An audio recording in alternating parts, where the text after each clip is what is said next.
우리 함께 214장 찬양하시면서 하나님 앞에 나아가겠습니다. 214장입니다. 나 주의 도움 받고자 주 예수님께 빕니다.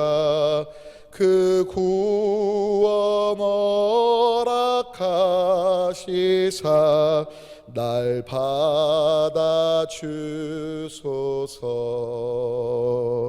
내 모습 이대로 주 받아주소서.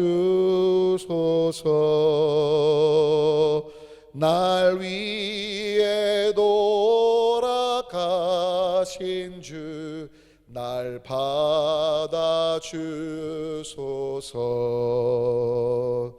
큰 죄에 빠져 영죽을 날 위해 피 흘렸으니 주 영상대로 빚으사 날 받아주소서.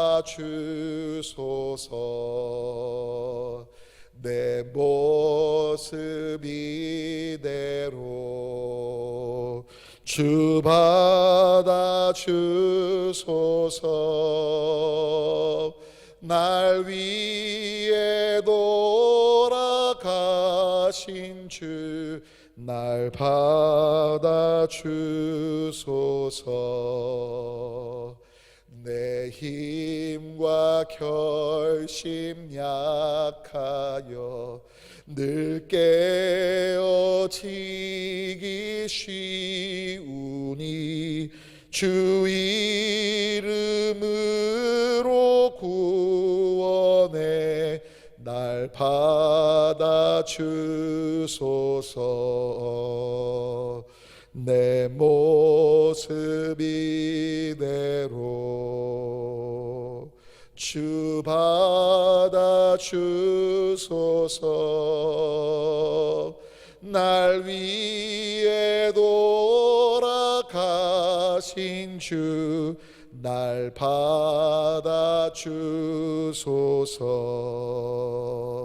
내 주님 서신 발 앞에 나 꿇어 엎드렸으니 그 크신 역사 이루게 날 받아주소서. 내 모습 이대로 주 받아주소서. 날 위해 돌아가신 주 날 받아주소서. 다같이 함께 우리 시편 70편을 함께 읽도록 합니다. 시편 70편입니다. 우리 한 목소리로 함께 봉독하는데 제가 가진 성경은 구약성경 852쪽 같습니다. 다같이 한 목소리로 함께 봉독합니다. 하나님이여 나를 건지소서. 여호와여 속히 나를 도우소서. 나의 영혼을 찾는 자들이 수치와 무한을 당하게 하시며 나의 상함을 기뻐하는 자들이 뒤로 물러가 수모를 당하게 하소서. 아하 아하 하는 자들이 자기 수치로 말미암아 뒤로 물러가게 하소서. 주를 찾는 모든 자들이 주로 말미암아 기뻐하고 즐거워하게 하시며 주의 구원을 사랑하는 자들이 항상 말하기를 하나님은 위대하시다 하게 하소서. 나는 가난하고 궁핍하오니 하나님이여 속히 내게 임하소서. 주는 나의 도움이시요 나를 건지시는 이시오니 여호와여 지체하지 마소서. 아멘. 오늘도 이 새벽에 각자 계신 귀하신 자리에서 하나님의 얼굴을 구하시며 기도하신 여러분 모두 가운데 삶 속에서 신실하신 우리 주님의 인도하심과 때를 따라 도우시는 주님의 은혜가 경험되시며 복음 증거 또 하나님 바라보게 하는 복의 통로의 역사가 있게 되시길 간절히 소망해 봅니다. 오늘 시편 기자가 말하고 있는 건 오늘 두 부분으로 나뉠 수 있을 것 같아요. 굉장히 난처한 상황에서 자신을 건져주시길 원하는 그리고 하나님을 바라는 자들에게, 하나님을 의지하는 자들에게 하나님께서 도움 되시고 또 그들에게 소망 되시고 하나님을 찬양하는 일이 있기를 이제 바라는 그 두 분이 될 것 같습니다. 자, 그런데 우리가 주목할 부분 바로 앞부분인데요. 사실 오늘 시편 70편을 보면 자신이 어떤 이유 때문에 어려움 가운데 있는지에 대해서 언급하지 않습니다. 위에 보면 다윗의 시로 기념식에서 인도야를 따라 부르는 노래라고 되어 있는데, 어떤 상황에서 지금 이 시가 있게 되느냐, 이 기념식이라는 걸 보면 아마 과거에 행하셨던 하나님의 역사에 대해서 기억하면서 이에 대해서 감사하는 것일 수 있습니다.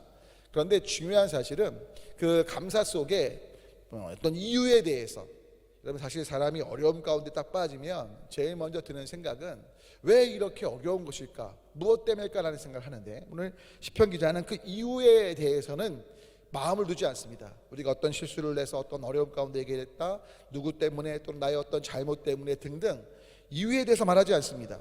중요한 한 가지는 바로 지금 자신이 빠져있고 그 빠짐 속에, 그 어려움 속에 있는 데에서 주님의 건져주심이 필요하다는 것, 주님의 도우심이 필요하다는 것을 인식하고 바로 1절의 이 부분을 고백하고 있는 거죠. 그래서 중요한 건 2절을 보면 자신의 영혼을 찾는 자들이 많다. 자신을 보면서 아하 하면서 그 넘어지는 어떤 수치스러운 그 모습들을 보면서 기뻐하는 사람들, 그들이 하나님께서 개입하셔서 그들도 역시 수치를 당하고 물러가기를 이제 원하고 있는 것들을 보게 되죠.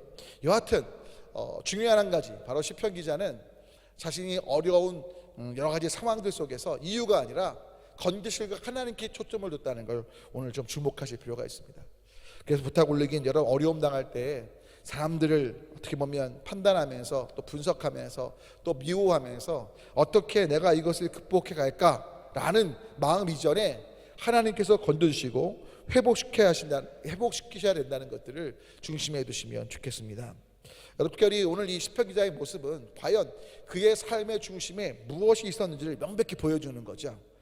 만약에 이 시편 기자가 자신의 어떤 자신의 능력, 자신의 힘, 자신의 상황들을 의지했다면 여러 가지 노력들을 하고 이렇게 했고 저렇게 했는데, 바로 그런데 이렇게 주님이 보탬을 주신 것 같다라는 식으로 얘기할 수 있었을 것 같아요. 근데 오늘 시편 기자는 그런 얘기들을 언급하지 않습니다. 특별히 맨 마지막 5절을 보면요, 자신은 가난하고 궁핍하다고 말합니다. 철저히 자신의 연약함을 인정하고 자신이 무언가 할 수 있는 것에 대해서 마음을 두지 않는 거예요.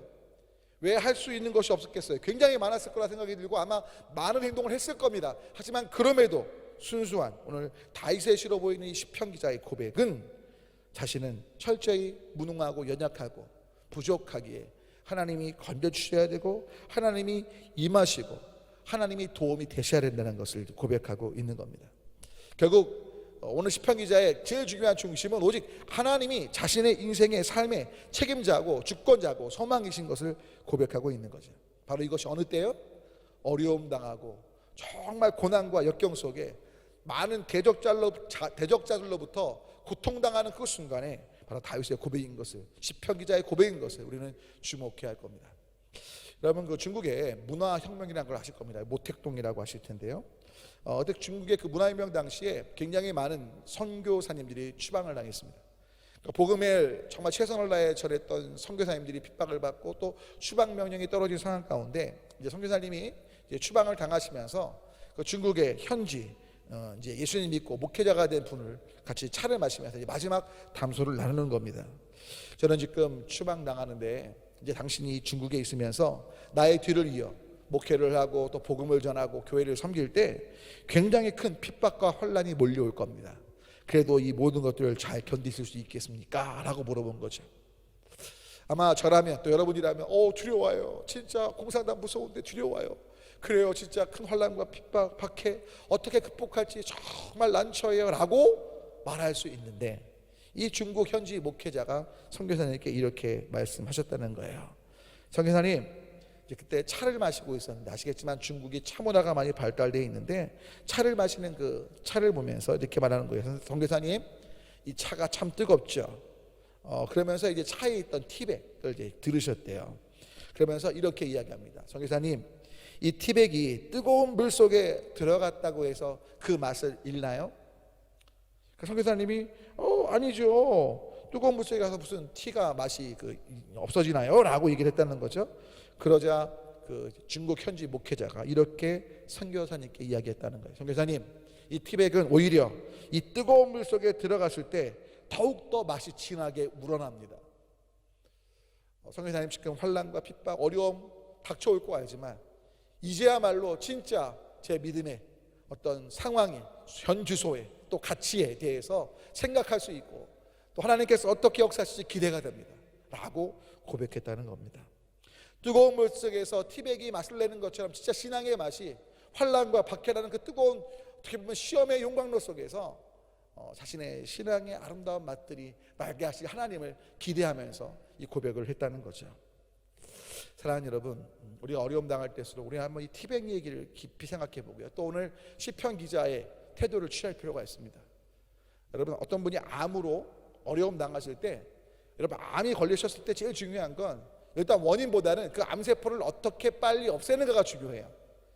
원인을 없앤다고 암세포가 없어지는 게 아니고요. 먼저 암세포를 제거한 후에 원인을 파악하고 이제 암이 재발되지 않도록 하는 것이 중요하거든요. 마치 물이 엎질러졌을 때 뭐라고 자주 말씀드리지만 물이 왜 엎질러졌지가 중요한 게 아니에요. 빨리 닦는 게 중요한 거죠. 시편 기자는 바로 그러한 태도가 있던 거예요. 시편 기자는 하나님 앞에서 왜라는 여러 가지 이해와 어떤 상황들을 분석하는 것 이전에 이 공고한 상황, 건진받아야 할 상황에 주님만이 소망되셔서 자신은 여러 가지 할 수 있는 능력이 있지만 그것들을 의지하는 게 아니라 주님이 건드실 것들을 기대함 속에 오늘 시편을 고백하고 있다는 걸 기억하시고, 저희도 여러분도, 여러분 우리가 아무것도 안 하자는 얘기가 절대 아니죠. 우리가 할 건 해야겠죠.